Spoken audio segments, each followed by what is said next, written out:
In the gleaming halls of a billionaire's mansion, a little girl sat in silence, her eyes hidden behind a curtain of darkness.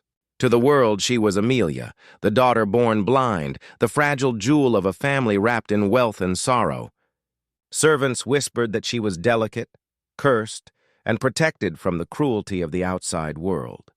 But when a new maid arrived, something in the girl's stillness didn't feel right. The way her eyes flickered toward shadows, the way her breath caught when light shifted, it all hinted at a secret far more dangerous than blindness. And when the truth came to light, it would unravel not just a family, but also the lies built on prejudice and power. Amelia's father was a titan of industry, his empire stretching over steel, glass, and men who bowed at his name. Her mother embodied perfection. Her gowns were flawless, her words measured, and her presence unshakable. Together, they painted a portrait of the perfect family touched by tragedy. To their friends, Amelia was that tragedy, blind from birth, fragile yet adored, a symbol of their quiet suffering. The servants were told the rules clearly: never leave sharp objects near her, guide her by the hand through the mansion's endless corridors, and speak softly so as not to startle her. And they obeyed, because questioning the narrative of the wealthy was forbidden. Then came Rosa. She was unlike the others, not born of privilege but of grit and survival. Her skin had drawn whispers all her life, her strength shaped by years of being underestimated. Rosa had learned to see what others ignored, to notice what others dismissed.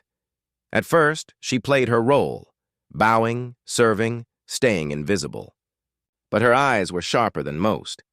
She noticed Amelia pause before a chair, avoiding it without guidance. She saw the way the girl's pupils contracted when sunlight pierced the curtains. She heard curiosity in Amelia's voice, questions laced not with blindness, but awareness. The mansion was gilded, yes, but gilded walls can hide rotten truths. Rosa felt it in her bones.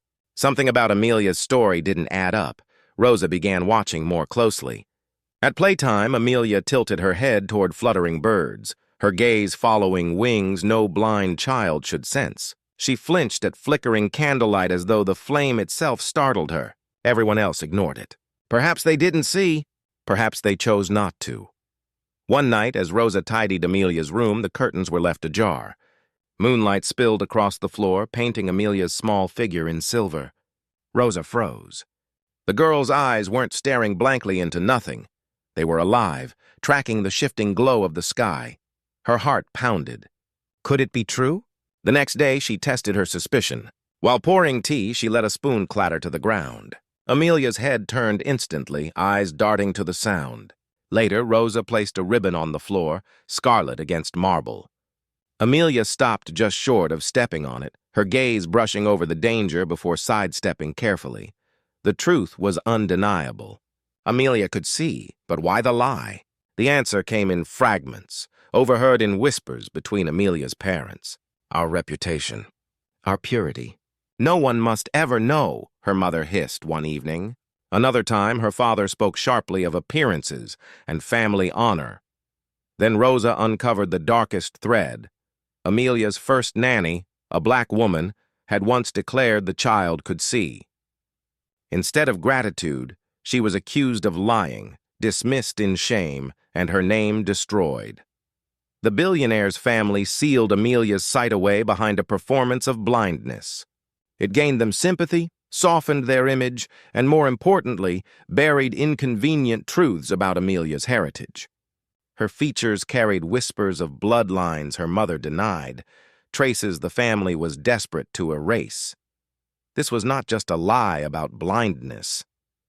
It was a prison built on racism, power, and the cruelty of control. The storm came without warning. Power flickered and died. Candles trembled in the drafts of the cavernous halls. Staff scrambled in panic. In the shadows, Amelia stumbled into Rosa's arms, shaking. Rosa bent close, her voice low, trembling with fury and compassion. I know, Amelia. You can see. Silence. The storm's thunder filled the gap between them. Then, lightning lit the room, and for the first time, Amelia's eyes lifted, wide and terrified, staring directly into Rosa's. No pretense. No act, just truth. Tears streamed as the confession spilled out. She had always seen. She had been forced to pretend, punished whenever she slipped, and told her eyes were a curse.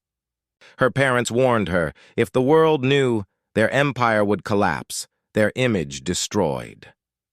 Rosa's chest burned with rage. This was not protection, it was theft. The theft of a child's freedom, her childhood twisted into theater for pity and power. That night, Rosa made her choice. She would not stay silent. She confronted the family, her voice steady despite the storm raging outside. She declared she had seen Amelia's sight with her own eyes, that their lie could no longer stand. For the first time, the mansion's walls trembled not with wealth's quiet cruelty, but with defiance. The billionaire's empire did not crumble overnight. At first, Rosa was dismissed. "A maid with delusions," they sneered. But truth once spoken spreads like cracks through glass. A doctor confirmed what the parents had denied. A teacher, once ordered to treat Amelia as blind, admitted the child's gaze had always betrayed her secret. The story unraveled thread by thread until there was no lie left to cling to. For Amelia, the truth was both a gift and a wound. She could finally walk freely and meet the world with eyes unchained. But she carried scars that no light could erase, the betrayal of parents who stole her sight not with blindness, but with cruelty. Rosa stayed by her side, not just as a maid, but as an ally, a witness, and a protector. She ensured the world could never again erase Amelia's truth.